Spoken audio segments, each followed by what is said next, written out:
ওরা এসেছিল মাটি গরম করতে, ওরা বাস্তবে বাঙালির ভালো চায় না। যদি বাঙালির ভালো চাইতো তাহলে যেদিন ডব্লিউবিসি বাংলার হিন্দি উর্দু সরিয়ে বাংলা ঢুকেছিল তারা সবার আগে আনন্দ উৎসব করতো।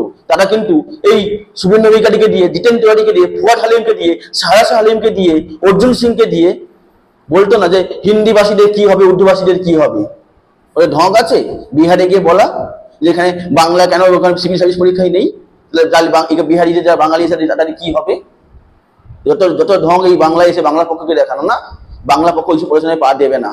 বাংলা পক্ষ তার আইডিওলজি, তার স্ট্যান্ড মেনে ঠিক প্রতিবাদ করছে, ঠিক পথে আছে। হিন্দি উর্দু একই ভাষা, আমরা হিন্দি উর্দু বাংলার মাটি থেকে মুছে ফেলার সংগঠন নাম হলো বাংলা পক্ষ।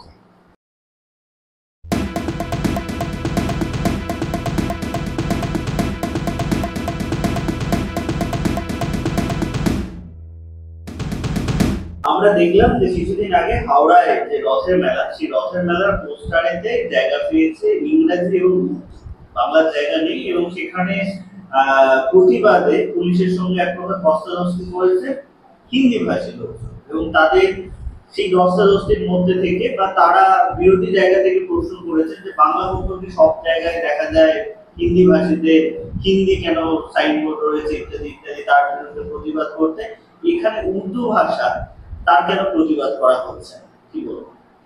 প্রথমে বলি, কে বললো বাংলা পক্ষ প্রতিবাদ করেনি? কে বললো বাংলা প্রতিবাদ করেনি? বাংলা পক্ষ প্রতিবাদ করেছে।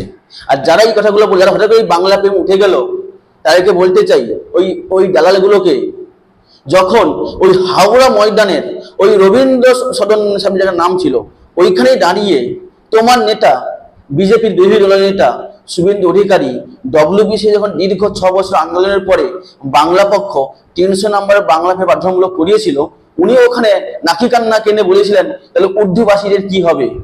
তখন ওই যারা এখন বলছে বাংলা পক্ষ কোথায়, ওরা কোথায় ছিল তখন? সেই শুভেন্দু অধিকারীর বিরুদ্ধে বাংলা পক্ষ প্রতিবাদ করেছিল, তখন কি ওদেরকে দেখা গিয়েছিল? ওরা কোথায় ছিল? কেন যখন ফিরহাদ হাকিম বলেছিল একদিন আমি স্বপ্ন দেখি কলকাতাতে 50% মানুষ উর্দুতে কথা বলবে, তখন ওরা কোথায় ছিল? তখন কিন্তু একমাত্র বাংলা পক্ষ ফিরহাদ হাকিমের অফিস অর্থাৎ কলকাতা পৌরসভা ঘেরাও করেছিল, তখন কিন্তু ওদের দেখা যায়নি। আসলে ওদের লক্ষ্যটা বাংলা পক্ষ নয়, ওদের লক্ষ্যটা ছিল অন্য জিনিস, যেটা আমি পরে বলবো। ওদের একটা বৃহৎ আলাদা লক্ষ্য ছিল, সেই লক্ষ্যটা বাংলা পক্ষের মুখে ছাই মেরে দিয়েছে। বাংলা পক্ষ ওদেরকে বুঝিয়ে দিয়েছে বাংলার মাটিতে রাজ করবে বাঙালি, বাংলা পক্ষই শেষ কথা বলবে। কেন এই পোস্টারগুলো লাগানো হচ্ছে? কেন তারা প্রতিবাদ করনি?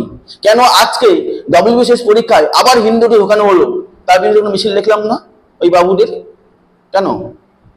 ওরা কোথায়? ওরা আর আবার শুনলাম ওরা বলছে এই উর্দু নাকি এটা বিদেশি ভাষা। আরে হ্যাঁ, উর্দু হিন্দি একই ভাষা। সুপ্রিম কোর্টের রায় দিয়েছেন যে উর্দু হিন্দি একই ভাষা, তাহলে হিন্দি তো বিদেশি ভাষা। আমরা দুটো কি বলি, দুটো জিনিস হচ্ছে বিদেশি ভাষা। আমরা এই বাংলার মাটিতে উর্দুও চাই না, হিন্দিও চাই না। এখানে আমরা রথযাত্রা বাংলায় লেখা চাই, এখানে আমরা যাত্রী সাথী লেখা চাই, এই যাত্রী সাথীও চাই না। বাংলা পক্ষের পরিষ্কার কথা, বাংলা পক্ষ এই নিয়ে আগামী 29 তারিখ যখন মহামিছিল হয়েছিল কলকাতার বুকে, সেখানেও বাংলা পক্ষ এটা নিয়ে প্রতিবাদ করেছে, বাংলা পক্ষ এটা স্লোগান তুলেছে। তখন কিন্তু ওদেরকে দেখা যায়নি। ওরা এসেছিল মাটি গরম করতে, ওরা বাস্তবে বাঙালির ভালো চায় না। যদি বাঙালির ভালো চাইতো তাহলে যেদিন ডব্লিউবিসি বাংলার হিন্দি উর্দু সরিয়ে বাংলা ঢুকেছিল তারা সবার আগে আনন্দ উৎসব করতো। তারা কিন্তু এই শুভেন্দু অধিকারীকে দিয়ে, জিতেন তিওয়ারিকে দিয়ে, ফুয়াদ হালিমকে দিয়ে, সাহারা হালিমকে দিয়ে, অর্জুন সিংকে দিয়ে বলতো না যে হিন্দি ভাষীদের কি হবে, উর্দু ভাষীদের কি হবে। ওদের ঢং আছে বিহারে গিয়ে বলা যে এখানে বাংলা কেন, ওখানে সিভিল সার্ভিস পরীক্ষায় নেই, বিহারিদের যারা বাঙালি এসে তাদের কি হবে। যত ঢং এই বাংলায় এসে বাংলা পক্ষকে দেখানো না, বাংলা পক্ষ এইসব পড়াশোনায় পা দেবে না। বাংলা পক্ষ তার আইডিওলজি, তার স্ট্যান্ড মেনে ঠিক প্রতিবাদ করছে, ঠিক পথে আছে। হিন্দি উর্দু একই ভাষা, আমরা হিন্দি উর্দু বাংলার মাটি থেকে মুছে ফেলার সংগঠন নাম হলো বাংলা পক্ষ। আপনারা দেখছেন আওয়াজ, রোজকারের হক কথা। ফর মোর আপডেটস অ্যাবাউট আওয়াজ, please subscribe our YouTube channel.